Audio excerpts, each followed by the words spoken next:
Hi, welcome back. We're going to continue in our series of how to find our pioneer ancestors by starting with the Family Search website and going to Search, Catalog, Keyword, and we're going to be looking today for our Genealogical Survey of LDS members.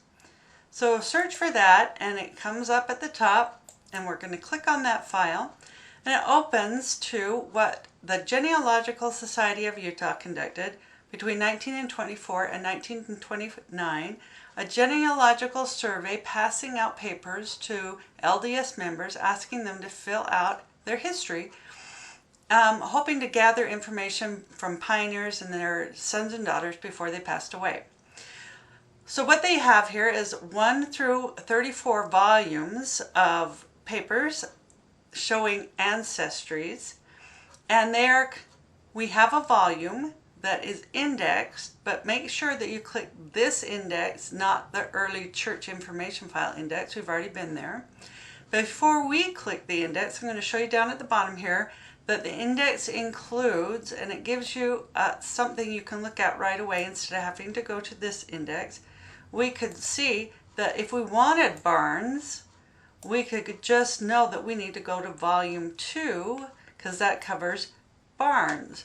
But let's just look at the index and see what it looks like. In front of every one of the volumes, there's an index. But they've taken every one of those and put them in one document so that we could see that volume 1 is all the A's. Since we're in B, this is what volume 2 looks like. And this is the beginning of the page for volume 2. And we're looking for Barnes. I went past it. Here we are. Now James Barnes does not appear on here, but there's an Oscar and there's Sarah Anderson. We don't know that he might not be related to them. So we're going to look on those pages anyway. So remembering they are on 216 and 220, I'm going to go back to volume 2 and I'm going to click into the actual volume, and I know that it's going to be on page 216 at least, so I can fast forward to 216 and see if I can get close to that page. Oh, I went way too far, didn't I? Okay, let's see if I can get closer to it. Sure did. Okay, let's see if I can get back there. There's 218. Oh, there it was, 216. Okay, here we are on Oscar Barnes. Now this is what a genealogical survey looks like. They ask for a full name, a date of birth, a place of birth, a home address, and then they start with the father's full name, date of birth, place, mother's maiden name in full, date of birth and place, mother's father's name, date of birth and place, mother's maiden name, date of birth and place. Then it asks for your membership certificate number and date of your membership. Isn't that wonderful? Okay, let's go to the next page. It asks then for your name, your father's marriage, your mother, your grandfather's marriage, your grandmother, great-grandfather, and your great-grandmother. Isn't that great? So next page. This is your spouse, her father, her mother, their marriage, and then all of your children. Look what a great resource this is. All your children and when they were born. Now as we look through this, we find that there is a James Barnes, but he was born in 1914 and our James Barnes was born in 1810. So this is a great source to look at, but he's not our James Barnes. So let's see what else we have.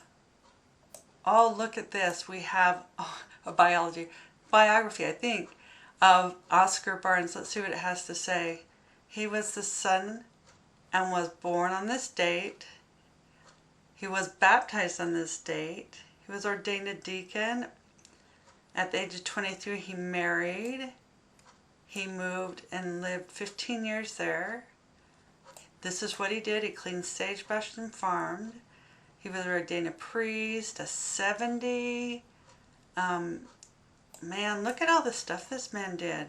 He's the second superintendent of the Sunday school and the chairman of the Genealogical Committee. That he still holds that position. What a great man, and what a great resource to have for this. Let's see what comes up next. 220, that's our Sarah Ann Anderson Barnes. Now, she married a Barnes, so all of this information is going to be about an Anderson, of course, from Scotland, as it should be. Mary McEwen, a good Scottish name. Okay, so let's look at the next page and see if we can zero in. This is going to be about her father's father, so we're not going to find out about her husband till the next page.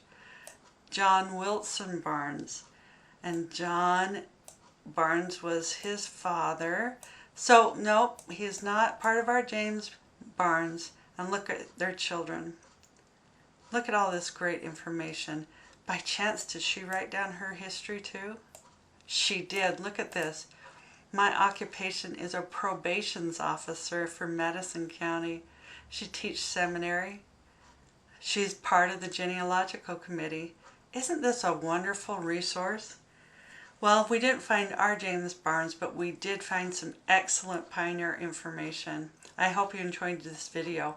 Stay tuned for more information on how to find your pioneer ancestry.